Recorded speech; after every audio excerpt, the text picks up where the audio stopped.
ദാ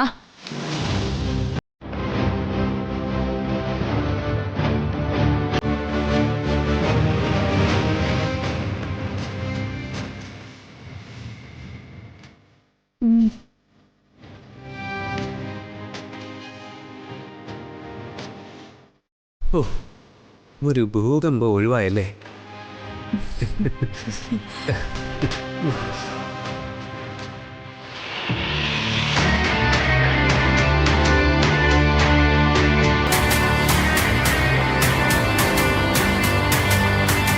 എന്താ ചേച്ചി ഇങ്ങനെ നിന്നാ മതിയോ? ഇതില് കളറൊക്കെ കൊടുക്കണ്ടേ? എനിക്കിതിനെ കുറിച്ച് ഒന്നും അറിയില്ല. ഞാൻ ഇതില് പെയിന്റ് ചെയ്യാൻ ആരോടും പറഞ്ഞിട്ടുമില്ല. എങ്കിൽ പിന്നെ ചേച്ചിക്ക് മുത്തശ്ശിന്റെ പദവിക്കാരൻ രൂപം കാണേണ്ടി വരും. വയലന്റ് ആയാലേ മുത്തശ്ശി പ്രശ്നക്കാരിയാ. ഇതൊന്നും എനിക്കൊരു പ്രോബ്ലം അല്ല. ഞാനിതൊന്നും കെയർ ചെയ്യാനേ പോകുന്നില്ല. എങ്കിൽ കാണാം. മോനെ, മ്യൂറൽ പെയിന്റിംഗ് ചെയ്യുന്ന കലാകാരികളെ തടസ്സപ്പെടുത്തരുത്. പോയ നിങ്ങൾ പോയി കളിക്ക്. ചെല നിന്നോട് ഞാൻ കാര്യം പറഞ്ഞതാ. എന്റെ ദൈവമേ ദ്രോഹിക്കുന്നോണ്ട് തന്നെയാ നിനക്കിങ്ങനെയുള്ള പണികളൊക്കെ കിട്ടുന്നത്. എനിക്കൊരു പണിയും കിട്ടില്ല. ഞാനിതൊന്നും ചെയ്യാനും പോകുന്നില്ല. ദേ, എന്റെ സ്വഭാവം മാറ്റരുത്. മര്യാദയ്ക്ക് എന്റെ ഫോണിൽ നിന്ന് ഡിലീറ്റ് ചെയ്ത് എന്റെ അമ്മയുടെ ഫോട്ടോസ് കൊണ്ടുതാ. ഞാനത് തരില്ല. തന്നേ പറ്റൂ. ഞാനത് മേടിക്കും. നിന്റെ ഫോണിൽ നിന്ന് ആ ഫോട്ടോ ഞാൻ മനഃപൂർവ്വം ഡിലീറ്റ് ചെയ്തതാ. അത് തൽക്കാലം ഈ വീട്ടിലുള്ളവരാരും കാണാൻ പാടില്ല. അതുകൊണ്ട് തന്നെയാ.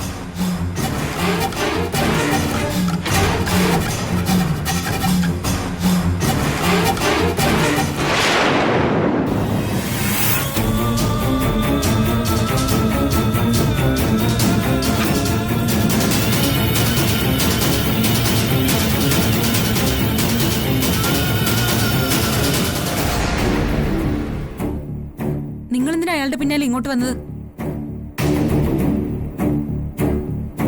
ഓ, ഇപ്പൊ മനസ്സിലായി. നിങ്ങൾ പറഞ്ഞിട്ടായിരിക്കും അയാളത് ചെയ്തത്. മര്യാദയ്ക്ക് സാരി കളർ ചെയ്ത് വെക്കാൻ നോക്ക്.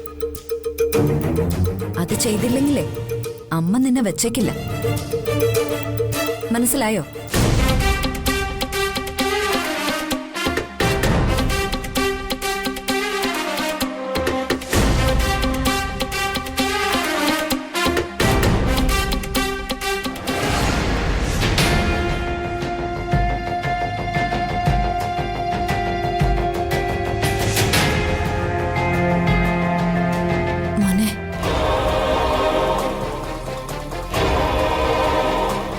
മീനാക്ഷിയെക്കുറിച്ച് നിനക്കെല്ലാം അറിയായിരുന്നു അല്ലേ? ദൈവമേ, എന്താ വിചാരിച്ചത്? ഒന്നുമല്ലെങ്കിലും ഞാനൊരു പോലീസ് ഉദ്യോഗസ്ഥനല്ലേ ദൈവമേ. എന്നെപ്പോലൊരാൾക്ക് ഇതൊക്കെ മനസ്സിലാക്കാനാണോ പ്രയാസം? നിന്നെക്കുറിച്ച് എനിക്ക് നന്നായിട്ട് അറിയാം. പക്ഷെ ഇത്രമാത്രം ഞാൻ പ്രതീക്ഷിച്ചില്ല മോനെ. എനിക്കെന്നല്ല, നമുക്കെല്ലാവർക്കും അങ്ങനെ മറക്കാൻ പറ്റുന്ന ആളുകളാണോ ജയരാമൻ അങ്കിളും മാധുരി ആന്റി? ഞങ്ങളെക്കാൾ ഉപരി ദേവമ്മയ്ക്ക്. മാധുരി ആന്റി മരിച്ചതും ജയരാമൻ അങ്കിള് ജയിലിൽ പോയതും ഞാൻ അന്നേ അറിഞ്ഞതാ. പക്ഷേ ദേവമ്മ മീനാക്ഷിയെ ചെമ്പകമംഗലത്തേക്ക് കൂട്ടിക്കൊണ്ടുവരുമെന്ന് മാത്രം ഞാൻ കരുതിയില്ല. മീനാക്ഷി ആരാണെന്നുള്ള സത്യം ഇവിടെ നമ്മൾ രണ്ടുപേരും അല്ലാതെ മറ്റ് ആരും അറിയരുത്. അതെ, എന്റെ മോന്റെ നാവിന്ന് ഒരബദ്ധമായി പോലും അത് പുറത്തു വരരുത്. ഇല്ല ദൈവമേ, എനിക്കറിയാം. അതറിഞ്ഞാൽ ഇവിടെ ഉണ്ടാകാൻ പോകുന്ന വലിയ ഭൂകമ്പങ്ങൾ. ഒരിക്കലൊരു കൊടുങ്കാറ്റിൽ എല്ലാം തകർന്ന് തരിപ്പണമായതാ. എങ്കിലും അവിടെ നിന്നെല്ലാം ഒരു ഫിനിക്സ് പക്ഷിയെപ്പോലെ ഈ കുടുംബം ഉയർത്തെഴുന്നേറ്റു. ഇനി അതുപോലൊരു തകർച്ചയുണ്ടായാൽ അത് ആർക്കും താങ്ങാൻ കഴിയില്ല, പ്രത്യേകിച്ച് മുത്തശ്ശിക്ക്. ബന്ധങ്ങളെല്ലാം ശിഥിലമായാൽ പിന്നെ കുടുംബജീവിതം എന്തിനാ? എന്റെ ദേവമ്മയുടെ കരിഞ്ഞുപോയ സ്വപ്നങ്ങളും തകർന്നു പോയ ജീവിതമൊന്നും ആർക്കും തിരിച്ചു തരാൻ പറ്റില്ല. അത് തകർത്ത് കളഞ്ഞവർക്ക് കാലം കൊടുത്ത ശിക്ഷയായി ഇതൊക്കെ. അതുകൊണ്ട് ചെയ്തു പോയ തെറ്റിന് തിരിച്ചു കിട്ടാത്ത ഒരു കണക്കും കാലം ബാക്കി വയ്ക്കാറില്ല. അത് പലിശ സഹിതം തിരിച്ചു കിട്ടും. ഞാൻ ആർക്ക് ശിക്ഷ കിട്ടാൻ വേണ്ടി പ്രാർത്ഥിച്ചിട്ടില്ല മോനെ. എല്ലാവർക്കും നല്ലത് വരണമെന്ന് മാത്രമേ പ്രാർത്ഥിച്ചിട്ടുള്ളൂ. ദൈവം എനിക്ക് വച്ചിരിക്കുന്നത് എന്തോ അത് ഞാൻ അനുഭവിച്ചല്ലേ പറ്റൂ.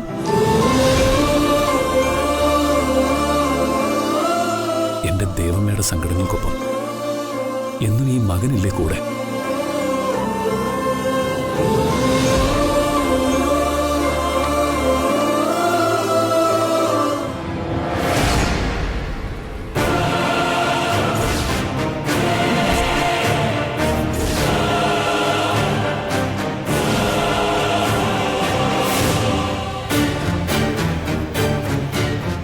ഈ അമ്മക്കിളിയുടെ താരാട്ട് ഞാൻ അവസാനിപ്പിക്കുന്നുണ്ട്. എന്റെ മകനെ എനിക്ക് വേണം. കരയില്ലേ? ഇനി എന്ത് വേണമെന്ന് എനിക്കറിയാം.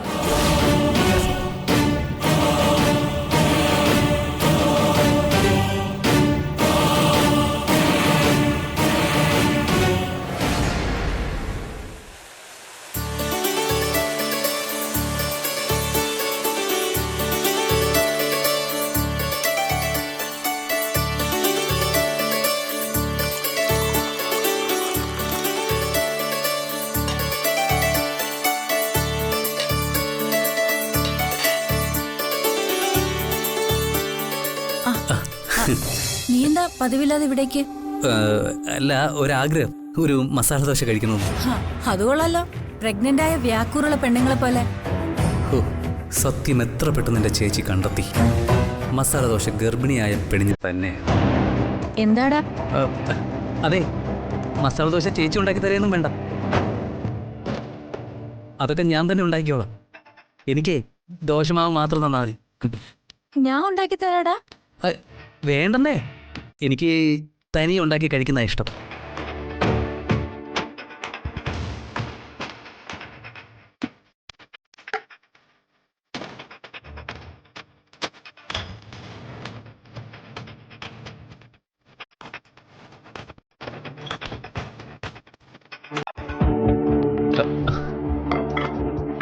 ഇനി ചേച്ചി വയ്ക്കാം ഈ കാര്യം. നിനക്കറിയാവോ?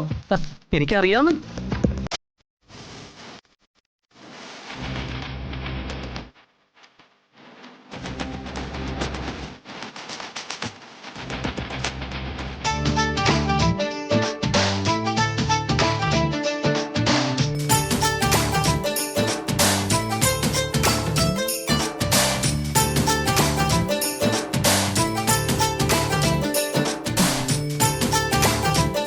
നീ എന്താടാ ഇവിടെ?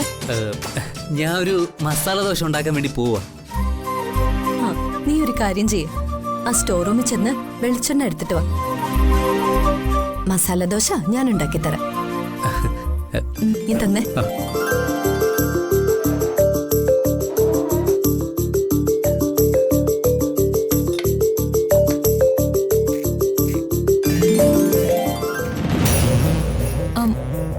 നീയോ? നിങ്ങളിവിടെ എന്തെടുക്ക? ഞാനൊരു മസാല ദോശ ഉണ്ടാക്കാൻ പോവാ. എന്താ, നിനക്ക് വേണോ? എനിക്ക് വേണ്ട. ഓ, വേണ്ടെങ്കിൽ വേണ്ട. നിങ്ങളുടെ ഒരു മസാല ദോശ ഞാൻ ഇപ്പൊ ശരിയാക്കി തരാം. ഇവിടുത്തെ ലാൻഡ് ഫോണിലേക്ക് വിളിക്കാം.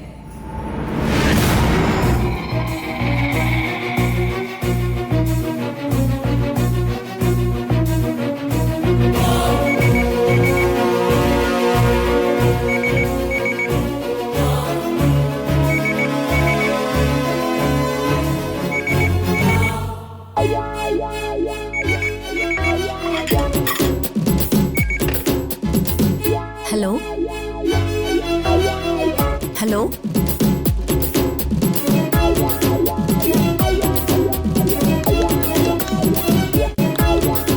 ആരാ? ഒന്നും കേൾക്കുന്നില്ല.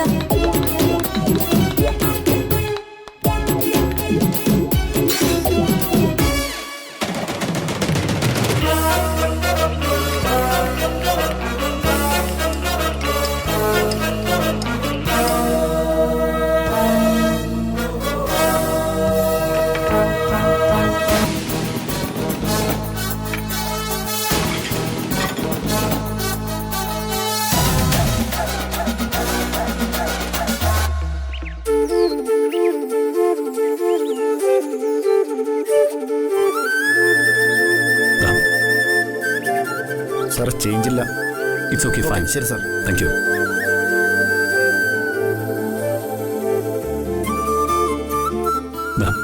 ഇത് പിടിക്കും മൈഥിലി, നീ ആഗ്രഹിച്ച മസാല ദോശ. അന്നപൂർണയെന്ന് വാങ്ങിയതാ. ഉഴുന്നുവടയുണ്ട്. അതിനെന്തിനാ മസാല ദോശ പുറത്തുനിന്ന് വാങ്ങിയത്? വൈശാഖും മൈഥിലിക്കും കൂടി വേണ്ടി മസാല ദോശ ഉണ്ടാക്കുകയല്ലേ?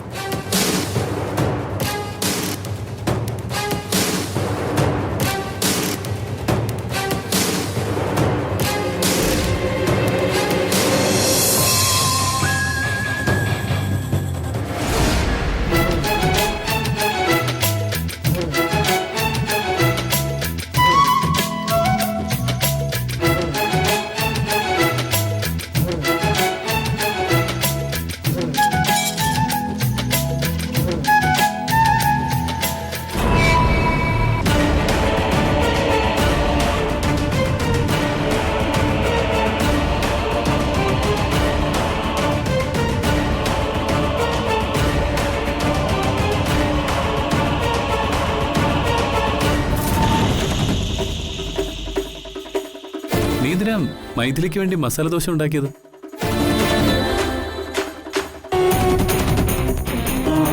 എന്താ നിന്നോട് മസാല ദോശ വേണമെന്ന് മൈഥിലി പറഞ്ഞു? എന്താടാ ഇവൻ ചോദിച്ചത് കേട്ടില്ലേ? മസാല ദോശ കഴിക്കണമെന്നുള്ള ആഗ്രഹം ഇവള് നിന്നോട് പറഞ്ഞോന്ന്.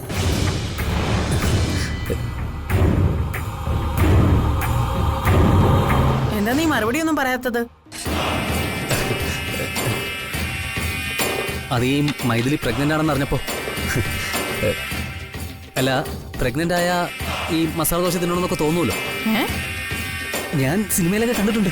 ഓ, അപ്പോ ഒരു പരീക്ഷണമാവാന്ന് കരുതി അടുക്കളയിലോട്ട് കയറിയപ്പോ ദേ ചേച്ചി ദോശമാവ് എടുത്തു തന്നു. അപ്പോ ഒന്ന് ട്രൈ ചെയ്ത് നോക്കി. ദാ മൈഥിലി കഴിക്കി.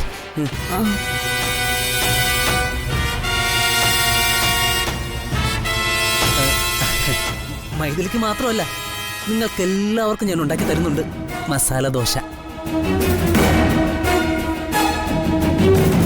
നീ ഇതിനു മുമ്പ് ആർക്കെങ്കിലും മസാല ദോശ ഉണ്ടാക്കി കൊടുത്തിട്ടുണ്ടോ?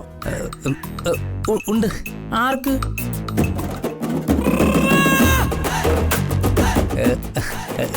എനിക്ക് തന്നെ.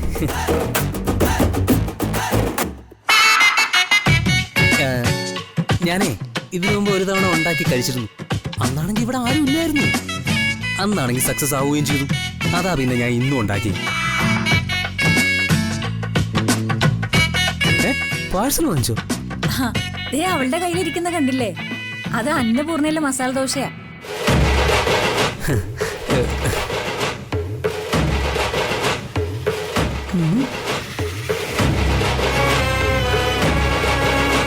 എന്റെ അമ്മോ, എരിവും ഉപ്പും കാരണം ഇത് വായിൽ വെക്കാൻ കൊള്ളില്ല. നോക്കിയോ?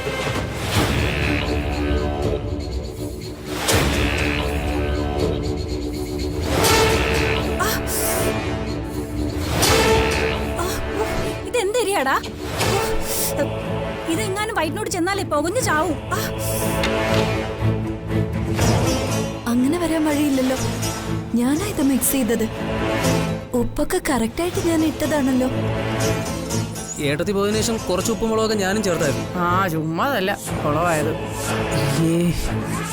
ഇതിനും മുടിഞ്ഞു തരുവാ കയ്പും. ഇത് കഴിക്കാനൊന്നും കൊള്ളൂല.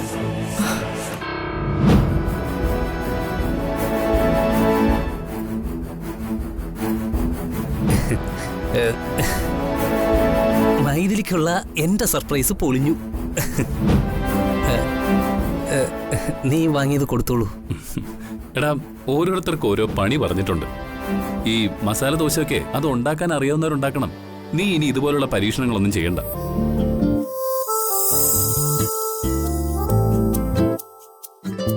മൈഥിലി, ഇങ്ങനെ ദേ ഇതിലൊരു മസാല ദോശ മുത്തശ്ശനുള്ളതാ. ആഹാ, അച്ഛനതിന് അന്നപൂർണയിലെ മസാല ദോശയല്ലേ കഴിക്കും. അത് ശരിയാ. അതുകൊണ്ടല്ലേ അവിടുന്ന് തന്നെ വാങ്ങിയത്.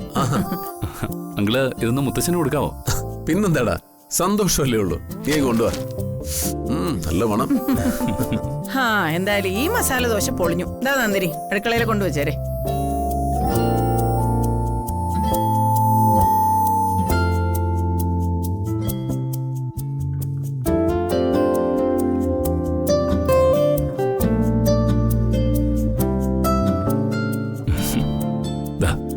ഇത് ചൂടോടെ കഴിച്ചോ.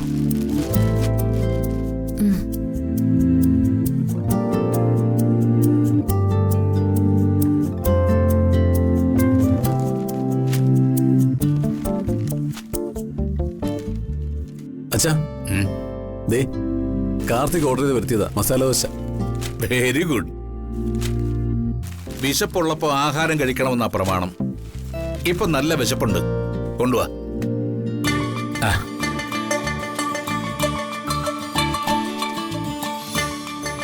അച്ഛാ ചട്ടി ഒഴിക്കട്ടെ. കൊള്ളാമോ അച്ഛാ? മസാല ദോശ മോശമാകൂടാ. മാവിന് പുളി വരാതിരുന്നാ മതി, ഇതിന് പുളിയേ ഇല്ല.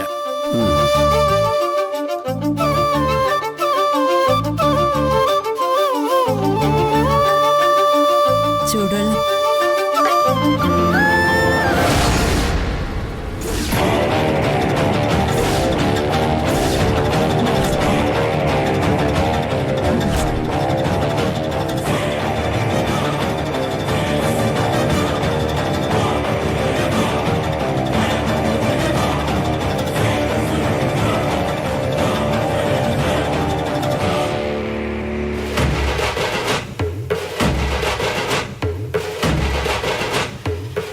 അച്ഛനിത് കണ്ടോ?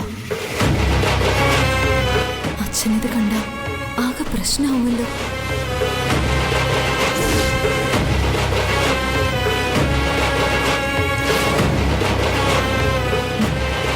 അച്ഛനും മതിയായല്ലേ? അവിടെ വീഴ്, അവിടെ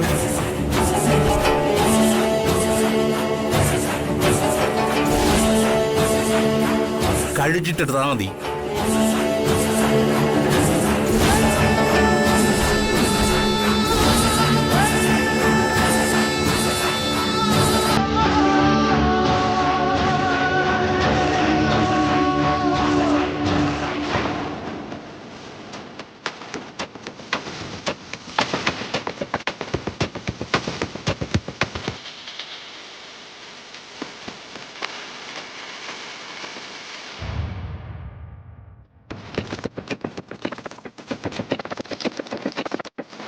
നന്ദിനി, ആ പത്രക്കടലാസിന് കൊടുന്നേ. ഞാൻ അതിനകത്തൊരു വാർത്ത കണ്ടുപോലെ.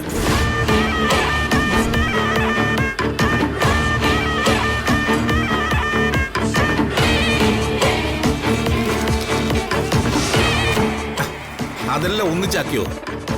ആ പത്രക്കടലാസിന് വന്നേ.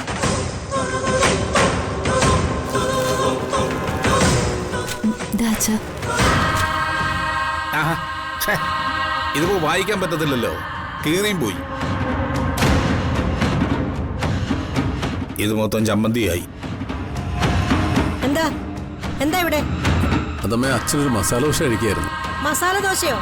ആരാ വാങ്ങിക്കൊടുത്തത്? അച്ഛന് വേണ്ടി ഇത് വാങ്ങിയത് കാർത്തിക, പക്ഷെ ഇത് കൊണ്ട് കൊടുത്തത് ഞാനാ. ഹോട്ടലിൽ നിന്ന് വാങ്ങിക്കുന്നതൊന്നും അച്ഛന് കൊടുക്കരുതെന്ന് ഞാൻ എല്ലാവരോടും പറഞ്ഞിട്ടുള്ളതല്ലേ. അവരുടെ എണ്ണ ഒന്നും കൊള്ളില്ല. അച്ഛൻ എന്തെല്ലാം തരം അസുഖങ്ങളുള്ളതാ. വീട്ടിലുണ്ടാക്കുന്നത് കൊടുക്കാവൂ. നിങ്ങൾ ഈ പത്രം നോക്കിയിരിക്കാൻ തുടങ്ങിയിട്ട് കുറെ നേരം ആയല്ലോ. നമ്മുടെ ജയറാമിനെ പോലൊരാളുടെ ഫോട്ടോ ഈ പത്രത്തിൽ കണ്ടതുപോലെ.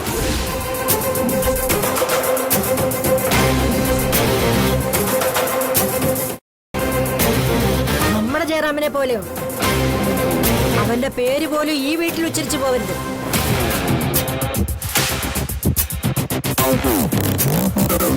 മാതാപിതാക്കളുടെയും കൂടപ്പിറപ്പുകളുടെയും കൂടെ ജീവിക്കേണ്ടവരുടെയും ചങ്കിലിട്ട് തൊഴിച്ചിട്ട് പോയ മഹാപാപിയവൻ.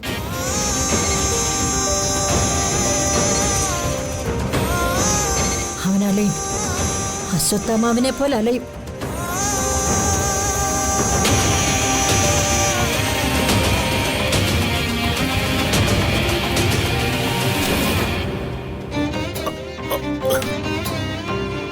അത് വിട്ടേക്കടോ, അറിയാതെ ഓർത്തു പോയതാ. താൻ ക്ഷമിക്കേ. ആ, ഇന്ന് സാരികൾ കൊടുക്കാൻ പറ്റില്ലല്ലേ? ആ, പറ്റിയില്ല. നന്ദിനി കൊണ്ടുവന്ന പെങ്കൊച്ചില്ലേ മീനാക്ഷി, ആ ചായങ്ങളെല്ലാം സാരിയിൽ തട്ടിമറിച്ചു. രാജലക്ഷ്മി, ആ കുട്ടിയെ കണ്ടിട്ട് നിനക്ക് ആരുടെയെങ്കിലും ഛായ തോന്നുന്നുണ്ടോ? ചായോ? എനിക്കൊന്നും തോന്നിയില്ല. എന്നാ എനിക്ക് തോന്നി. ആരുടെ ചായ നിങ്ങക്ക് തോന്നിയത്? എനിക്ക് അവളെ കണ്ടിട്ട് നിന്റെ ഛായ തോന്നി. ഇപ്പോഴത്തെ നീയല്ല, പഴയ 17 വയസ്സുള്ള നീ.